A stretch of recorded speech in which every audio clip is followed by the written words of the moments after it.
Welcome students. Today our topic is structure of DNA for BSc Part 1. DNA का full form क्या है? Deoxy ribose nucleic acid, यानी nucleic acids. Nucleic acids क्या होते हैं कि ये लाइव सेल के अंदर एक इम्पॉर्टेंट पार्ट है जो प्रोटीन सिंथेसिस को कंट्रोल करता है और ये आनुवांशिक या जेनेटिक मटेरियल को एक से दूसरे सेल या पीढ़ी में ले जाता है।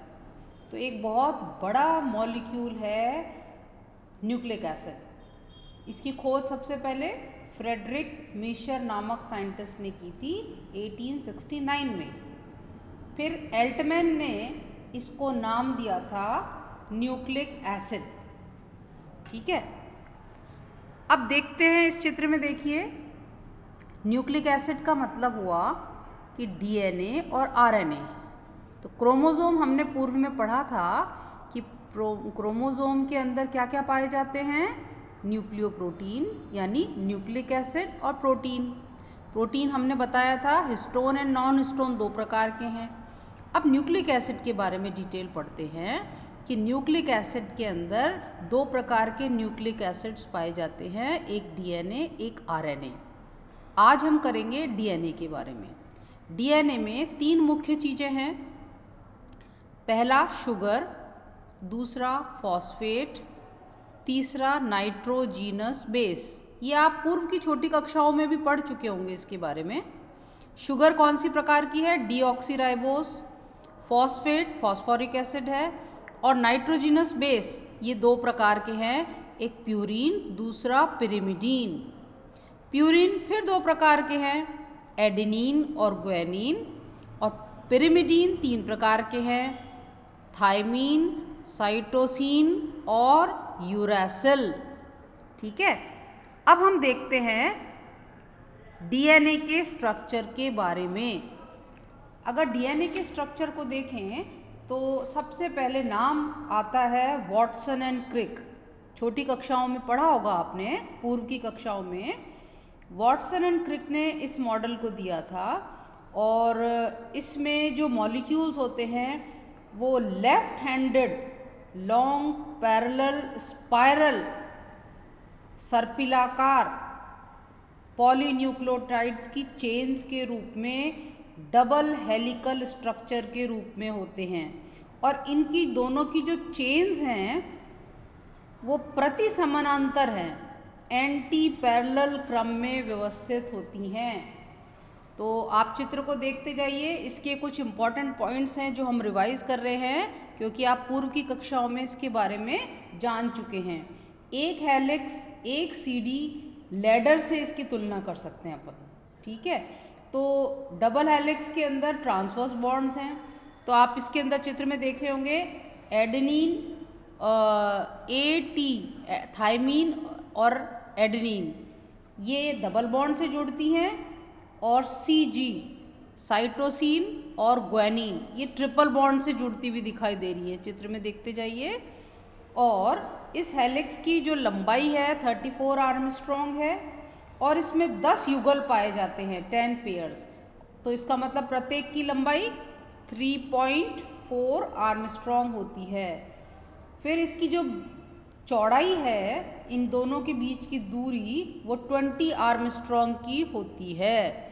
तो इस प्रकार हम देखेंगे कि जो न्यूक्लियोटाइड फॉस्फोरिक एसिड के जो मॉलिक्यूल्स हैं ये एस्टर बॉन्ड के द्वारा डीऑक्सीराइबोस अणु के 5वें कार्बन मॉलिक्यूल से जुड़ा रहता है।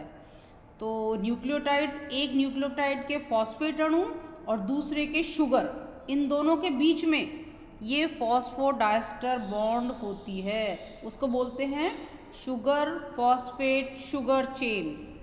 ठीक है, फिर इसकी इम्पोर्टेंट क्या है कि ये जो पॉलीन्यूक्लियोटाइड चेन है इसमें जो फॉस्फेट अणु है अगले न्यूक्लियोटाइड के डीऑक्सीराइबोस के तीसरे कार्बन एटम से जुड़ती है, थर्ड वाले से। और जो नाइट्रोजनस बेस है डीऑक्सीराइबोज के फर्स्ट कार्बन एटम, प्रथम कार्बन परमाणु से जुड़ता है। तो इस प्रकार जो पॉलीन्यूक्लियोटाइड की चेन है उसका एक सिरे पे शुगर का C3 कार्बन 3 और दूसरे सिरे पे कार्बन 5 C5 न्यूक्लियोटाइड, ठीक है। तो इसको 3 and 5 एंड बोलते हैं। तो वाटसन एंड क्रिक के अनुसार जो डीएनए में ऐसी दोनों पॉलीन्यूक्लियोटाइड चेन एक दूसरे के विमुख दिशा में इस प्रकार से रहती हैं कि एक का तीसरा सिरा और दूसरे का पांचवा सिरा स्थित रहता है, ठीक है। तो ये इसकी मुख्य बात है। फिर हम देखेंगे कि इसमें आप चित्र में देखते जाइए, आप देखेंगे एक ये अगर हम चित्र के रूप में देखें तो दो स्ट्रैंड दिखाई दे रहे हैं। एक स्ट्रैंड का एरो नीचे की तरफ है, दूसरे स्ट्रैंड का ऊपर की तरफ है। इस प्रकार एंटी पैरेलल चलते हैं ये, ठीक है। और ये लैडर लाइक है जिसके अंदर ATGC bonds double and triple bonds के द्वारा जुड़े रहते हैं। और डीऑक्सीराइबोज शुगर और फॉस्फेट वो मेन स्केलेटल स्ट्रक्चर है इनका। और जो लैडर की जो चढ़ने वाली सीढ़ी के पैर हैं वो ATGC से हैं, ठीक है। तो इसी प्रकार देखिए इसमें भी यही समझाया गया है कि किस प्रकार से शुगर फॉस्फेट की बैकबोन है और 3.4 आर्मस्ट्रॉन्ग का एक कॉइल होता है। हम इसको देख रहे हैं कि इस प्रकार से कि जो डीएनए है उसकी कुछ विशेषताएं हैं जिनको एक बार रिवाइज करते हैं कि डीएनए प्रत्येक कोशिका के स्ट्रक्चरल संरचनात्मक और क्रियाशील रूप को डिसाइड या निर्धारित करता है। दूसरा इंपॉर्टेंट पॉइंट क्या है कि डीएनए कोशिका में स्वयं ही द्विगुणित होता है। इस प्रकार ये क्या वंशानुगत की कुंजी या की है जेनेटिक्स की, ठीक है। फिर तीसरा इंपॉर्टेंट पॉइंट है कि ये डीएनए उत्परिवर्तनीय म्यूटेबल होता है, क्योंकि विशेष परिस्थितियों में जो नाइट्रोजनस बेस होती हैं इनकी जोड़ियों में इनका जो क्रम है उसमें परिवर्तन आ सकता है।